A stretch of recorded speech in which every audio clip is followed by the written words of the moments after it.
Welcome to Mozaek, an epic board game filled with wonder and discovery. For the next 12 months, we'll journey through the first 5 books of the Bible in a unique and interactive way.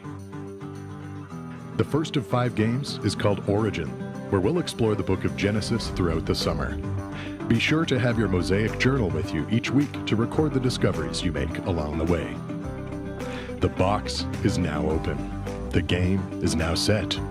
Let's roll the dice and get started.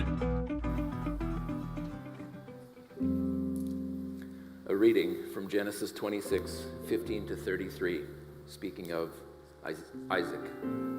Now the Philistines had stopped and filled with earth all the wells that his father's servants had dug in the days of Abraham his father. And Abimelech said to Isaac, "Go away from us, for you are much mightier than we are." So Isaac departed from there and encamped in the valley of Gerar and settled there. And Isaac dug again the wells of water that had been dug in the days of his father Abraham, which the Philistines had stopped after the death of Abraham. And he gave them the names that his father had given them. And when Isaac's servants dug in the valley and found there a well of spring water, the herdsmen of Gerar quarreled with Isaac's herdsmen, saying, "The water is ours." So he called the name of the well Esek, because they contended with him. Then they dug another well and quarreled over that also. So he called its name Sitnah. And he moved from there and dug another well, and they did not quarrel over it. So he called its name Rehoboth, saying, "For now the Lord has made room for us, and we shall be fruitful in the land." From there he went up to Beersheba.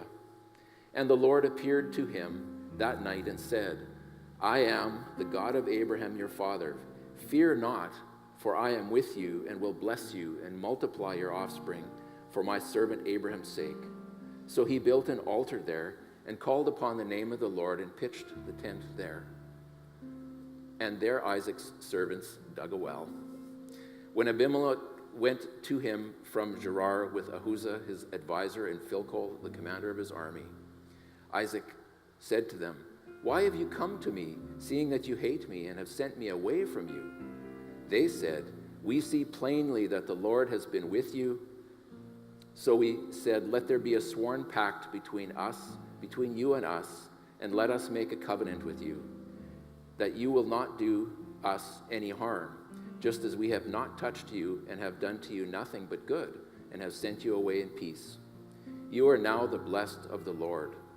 So he made them a feast, and they ate and drank. In the morning they rose early and exchanged oaths, and Isaac sent them on their way, and they departed from him in peace. That same day Isaac's servants came and told him about the well they had dug, and said to him, "We have found water." And he called it Sheba. Therefore the name of the city is Beersheba to this day. This is the word of the Lord.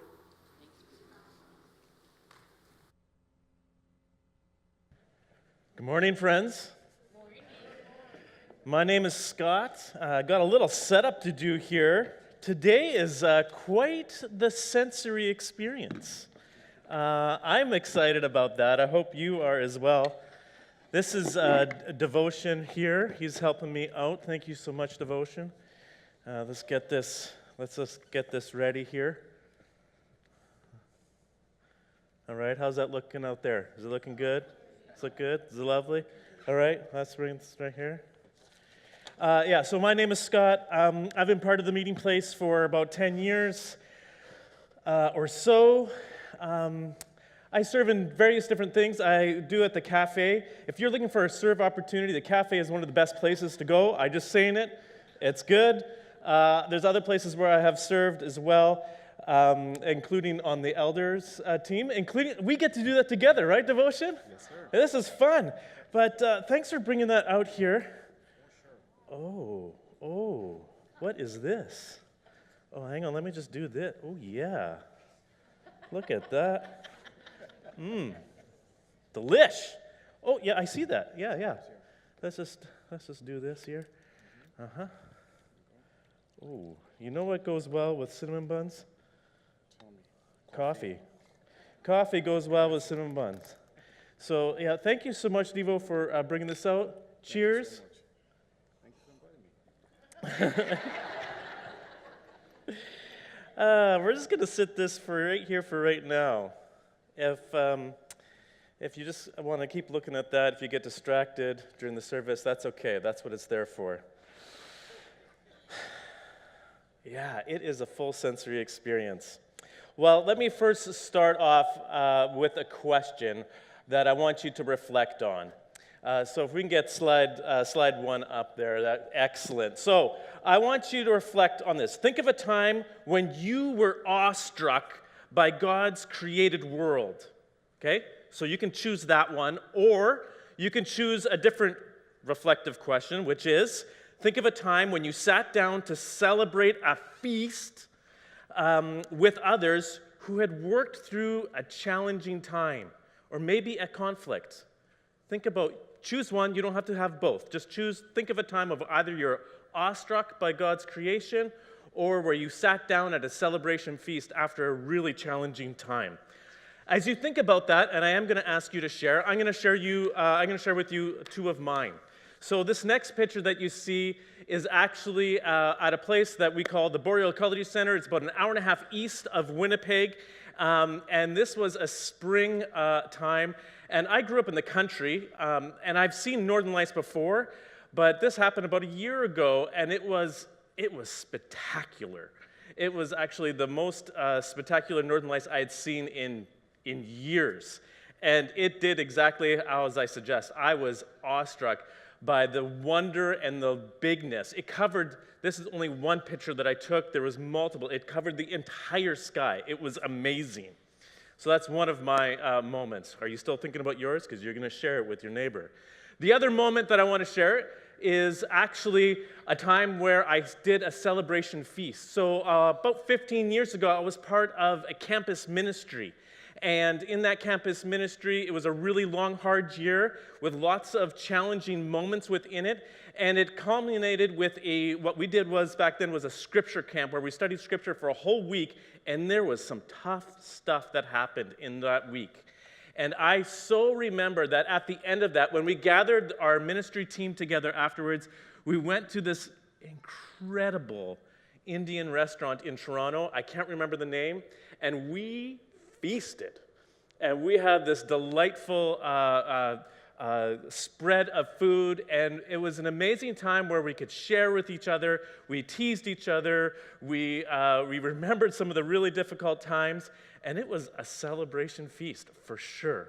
So if you got your memory, share with your neighbor. You got about 2 minutes. There's the questions up there. I hope that if you didn't get a chance to share your whole story, or if you thought of something and you just chose not to share it, that's fine. I just want you to remember it, okay? And if you get distracted during this talk and you want to just think about that moment, go there. Think about that moment, that place where you were awestruck by God's creation, or that moment where you had a celebration feast after a time that was challenging, or perhaps there was conflict. All right, we're going to go dive deep here today. First, actually what I want to do, and I'm at the stage, so you're going to have to forgive me here. I'm at the stage where I'm awkward about a lot of things, but one of the things that I'm discovering that I'm more awkward with now is glasses. I've never had to use glasses before, but sometimes I've been up here and I don't really see properly, so bear with me. We're going to try them today. So what I want to do today is actually preload a little bit of a conversation. I want to present to you or talk to you about two primary images that we hear in the book of Genesis.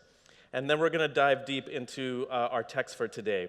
So the first image that I want us to talk about is that of a well or water.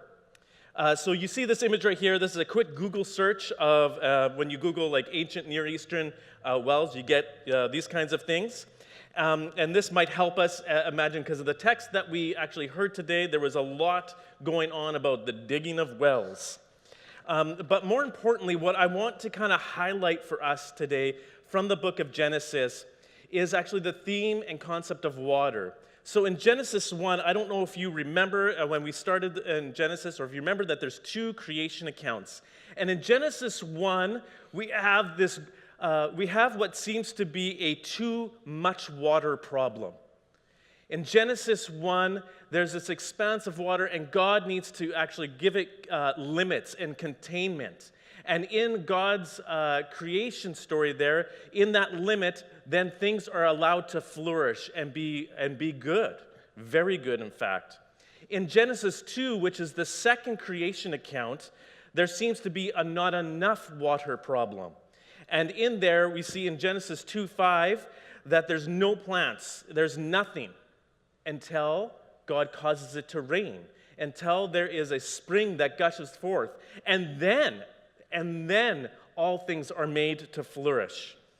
And we see again in Genesis 6-9, through the flood narrative, humans are doing nasty things, and God causes too much water to overtake the whole earth. And then God recreates the earth by setting boundaries and allowing the animals to go back out and to, again, create this place of flourishing. So in Genesis, we get this really strong theme of wells and water. And we see it in Genesis 16 and 21 and Genesis 24. We've heard some of these stories. If you want to go back and listen to them, we hear of people meeting at these wells. And wells are a critical place in the place where there is wilderness. It is the place where you find life. That is the place where you are meeting people. That is where Hagar meets God. That's where Abraham meets all these other people and sets up these covenants with people. That's the first theme for us that I want to preload before we get into our text. The second theme is this, that of the word shalom. I've actually showed this image before. I created this, whatever you want to call this icon of something. This is my version of shalom on a two-dimensional kind of picture. So what you see here is me trying to represent different relationships. So I have myself in the middle, and you have people, others, humanity, you have creation on the side, and you have God at the top there. It appears that I have an arrow missing there. There should be an arrow between me and God. Maybe we'll pray about that later. But when you hear the word shalom, it could be roughly translated as the word peace, and peace is not just, or the word shalom is not just the absence of conflict. It is much more than that. It is this concept of all these relationships being in good stead, being mended, being whole. So my relationship with you, your relationship with others, my relationship with God, and our relationship with the whole earth. You see this time and time again in the book of Genesis. All right, I think that's all I want to say about that. I feel like we could sit here thinking about this, and in fact, we're going to come back to this image, but it's going to look a little different. Okay, well, let's now go to the main text for us today. So if you were tracking with us with the Mozaek theme, you'll know that this week is the scroll called Generations. And this scroll of Generations is a large text of Genesis that is spanning from Genesis 25:19 all the way to Genesis 28:9. And if we go to the next slide here, we will see this momentarily. There it is. So basically, when you look at this, you'll see that there's basically three sections. And in this, we span this large chunk of text. And in some ways, it picks up where we left off from last week. But not quite. In some senses, you would think that the story would be told in a way that we would follow Abraham and then follow the story of Isaac, who is Abraham's son, and then we would follow the story of Jacob, which is Isaac's son, but we don't. Actually, at the beginning of the story, we hear the birthing story of Jacob and Esau. And then in that, we hear about, so in the birthing story of Jacob and Esau, there is this ideas of two warring nations, and he's a heel grabber, and Jacob ends up stealing the birthright. Esau is so hungry, and Jacob is able to trick him with a bowl of lentils. And then we move into the story of Isaac, which seems to be like, oh, why are we going backwards? But anyways, I'm not going to go lots in this on Genesis 26 right now because we're going to dive deeper in a little bit. But this whole section ends with Genesis 26:34 to 28:9, where Jacob and Rebekah deceive Isaac. Jacob receives the blessing, and Esau has this lost blessing, and there's anger, and Jacob escapes and is exiled. When you read these stories, they are full of trickery and deception. That's how it comes across. And so when you do a quick scan or skim of these stories, you are left wondering and scratching your head, what was God thinking? Blessing these guys? Hold on to that thought. And yet, I would like to say that this morning, God's promise, just like we read in these stories, God uses frail, frayed, and fraught humans to bring about God's will and desire, and his heart for all the people and all of creation to flourish. So, application, let's just go for it right away here. If you have come this morning and you feel like you've been part of generations that are fraught, frayed, frail, I don't know whether other F words we want to put in there. If you are feeling that this morning, one of the main takeaways you need to hear is that God enters into that messiness and works with it. And so, contemplate on that. If that is you this morning, my encouragement to you is after the service is over, come up. I do believe we have people to come up here and pray for you. Do that. Say, man, things are kind of messy, and I don't know. It feels like I'm surrounded by generations of messiness. I need God to intervene. Please come and help us pray for you. Sermon 1.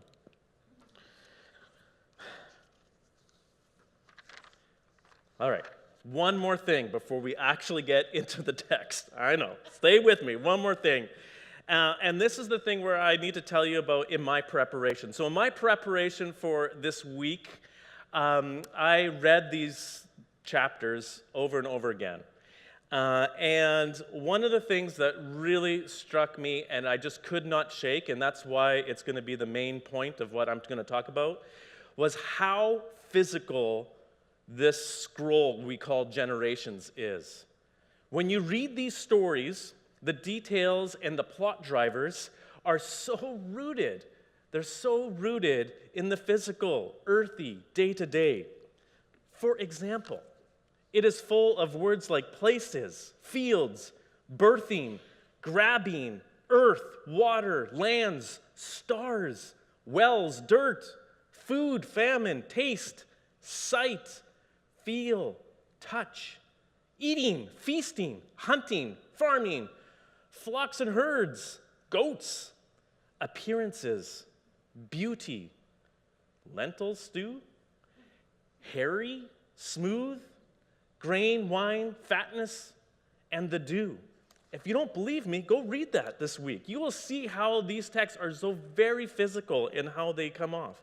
And when I was reading it, I found myself being reminded again and again that God is in our ordinary, in the particular, and that the earthiness of our relationship with God and others is not periphery in terms of the story of how it is connected to all of creation. In fact, it is integral, and creation is an active participant in God's story. We're going to come back to that. All right, now what you came for.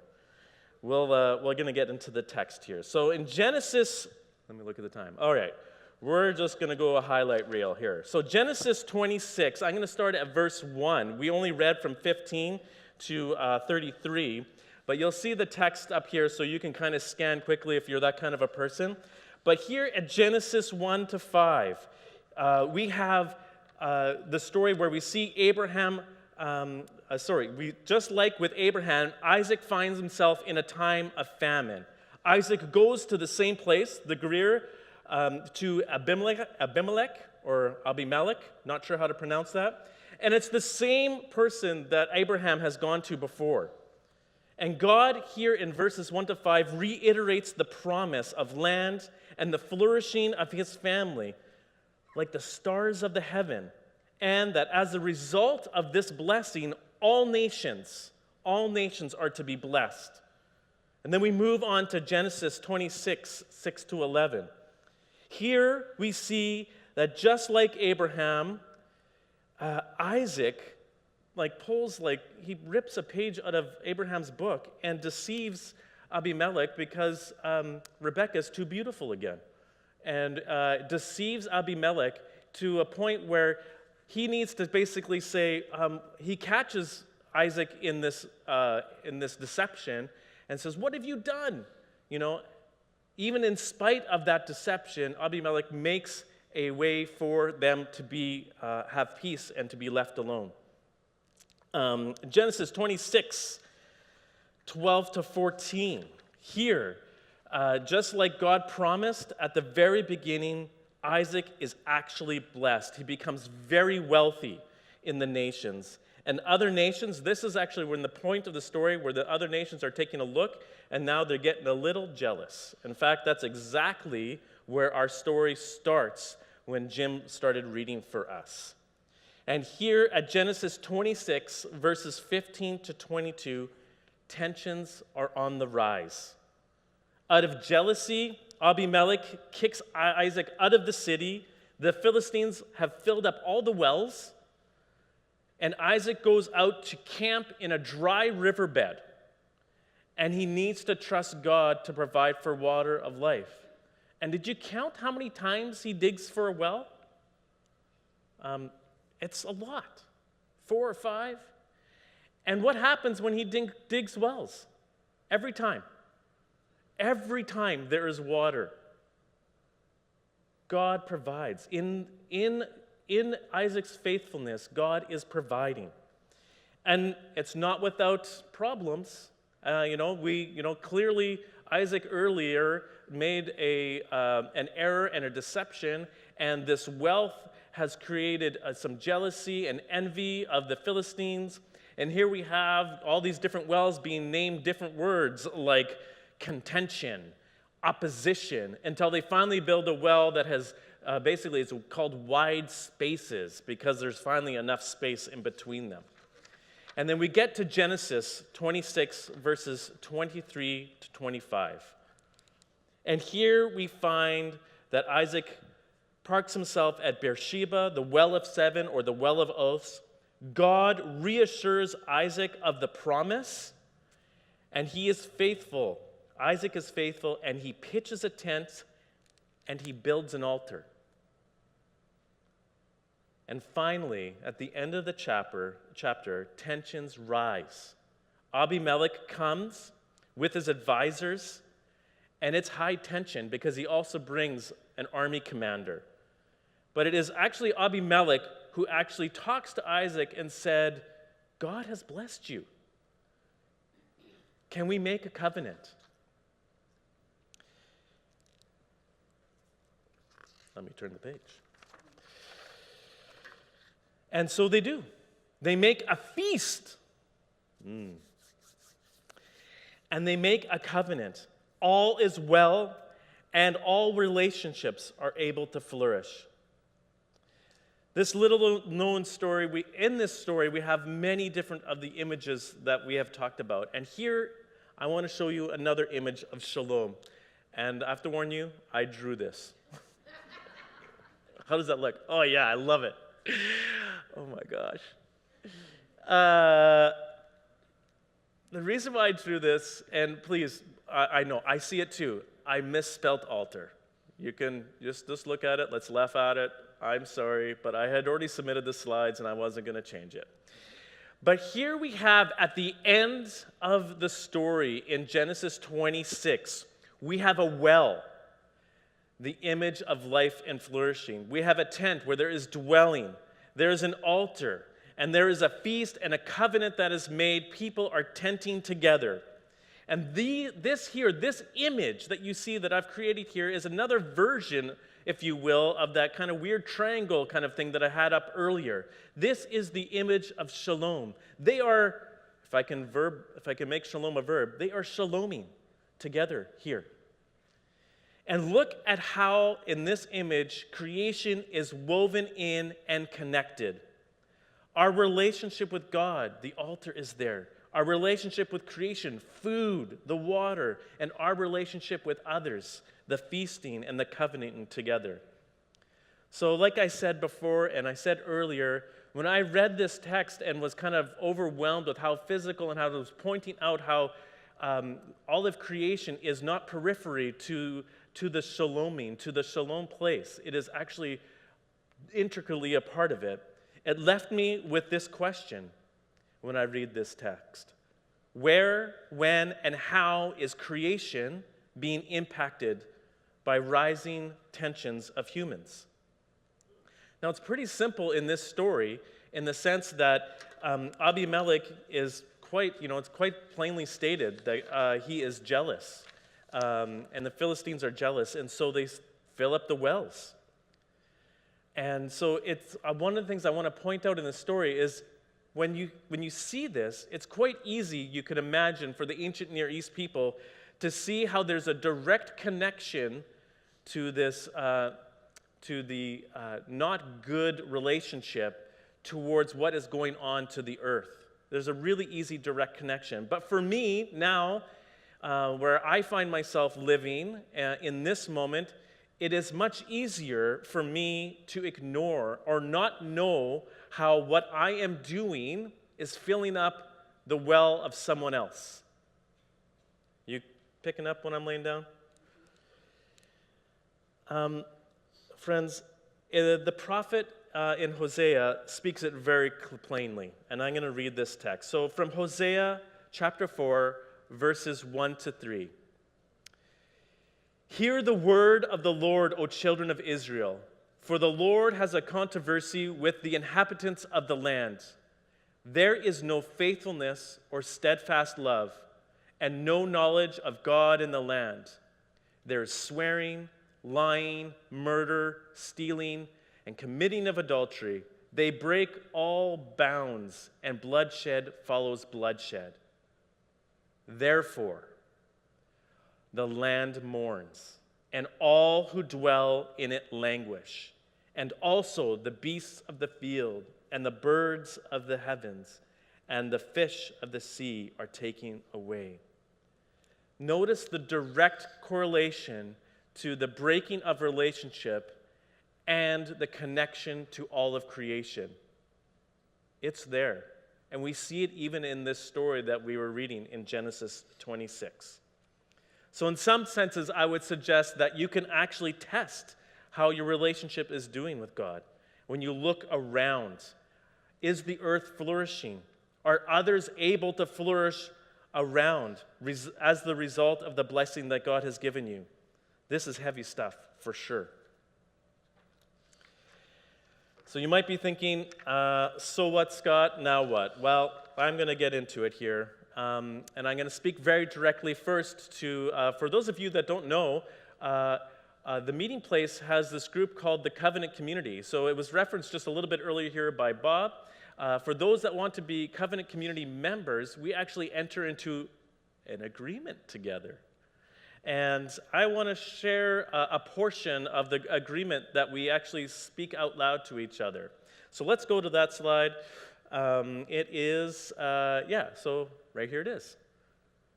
I give myself to your world, to share and love with those who know it not, to serve with those who give me opportunity, and to live responsibly in your recreation. Jesus, help me to do this. And so as we hear this story, my challenge to us as Covenant community members for this week is to take some time to reflect and ponder what it means to live responsibly in God's creation. And I'm asking you to think about this as a means of understanding how to enact shalom. Me with you, us with each other, and with all of creation. And when you do this, I suspect that there will be both an element of celebration and mourning. And that's okay. Both can be true at the same time. You still remember that awestruck moment that we started off with? This is for everyone. Now, this is the homework for everyone. So I want to get out a picture of this. All right. Isn't that awesome? So this is a picture of me. This is a number of years ago. This is a picture of me and two of my boys. We were at Grand Beach, and we're making what? Yeah, drip castles. Drip castles. This is right. It takes a long time to make a drip castle, and it's constantly being eroded by the water. What I want to invite you to do, and summer's a great time to do this, is if I am right by suggesting for us that all of creation is not periphery to the gospel reconciliation of God, what we need to do is remind ourselves of how that is connected to that story. And one of the best ways to do it is to go to Grand Beach and make a drip castle. And the reason why I say that is I want you, the next time you go there and you pick it up and you squeeze it through, recall the stories of Abraham. I'm going to make you a blessing of all nations. You're not going to be able to count the number of grains of sand. It's going to be so awesome. So when you are actually making these sandcastles, it now becomes an act of worship. Going, yes, God, this is the thing that you are wanting us to be a part of and to do. So do that, because I think the way forward, especially when we think of our relationship for all of creation, is through that of delight and enjoyment. We care for the things that we love. And so take time this week to delight. Just like I did when you see the great, nice Northern Light pictures over there. Where are they? There they are. That's the other. So if you can't get to Grand Beach, this is my other encouragement to you. See if you can have a friend take you outside the city and sit under the stars. And know that the stars you are looking at is part of God's promise to you. It is God's story that is going to be carrying through the messiness of it all. God is going to see it through. Amen. All right, Scott. A couple of things while you're coming up. I'm going to ask you, I think, one question. But just to say, apparently you did not misspell altar, so you can be completely released. Thank you, Chelsea. Whoever it was that corrected it, Jana told me, yes, I did misspell it. Let's be clear. I did misspell it, and the graciousness of others have corrected it, even when I did not know. Amazing. The other thing is, you were hard on yourself about your drawing, and there was a comment about that. Oh. Somebody said, I like your drawing. Thanks. And so just so that you're at ease about all of that. I wanted to keep it real. It was there. Okay, perhaps we have time for two questions. Here's the first one. You talked about this agreement that was made. It didn't last. Some of you wrote, it didn't last. Who broke the truce with the Philistines that was agreed to at that feast? So I'm not sure if I quite understand the question. Who broke at the feast? Who broke the You're right. Broke the truce. So in terms of going forward, you're right. The conflicts do continue within the Genesis story, and certainly in the story of God. Things do not last. I do not who breaks it later. I'm not sure exactly who breaks it later. But I think the point of this passage is that you're pointing to this moment where we catch a glimpse of actually when it is made, and there's this feasting moment. And yes, as we have all experienced, they do break. But as we have come to believe, God, there will come a time when it will be all made right in Jesus' return, and that's when there'll be no more breaking of those covenants. Okay. We're going to wrap it up there. You want to close the service? I know you've got a special invitation for us. Well, yes. I was eager for more questions. If you want more questions, I'll be here. But the invitation to you is, these are not going to eat themselves. They were made fresh this morning by Tallgrass. Please come and eat. I'm not joking. There's probably more coffee at the cafe. If not, there's a little bit here. Please, I will walk around. I want you to finish this. Do that. If you are a person who finds yourself in the messiness of your family and the generations, and you're not sure how God is going to show up, I invite you to come and find someone to pray with you.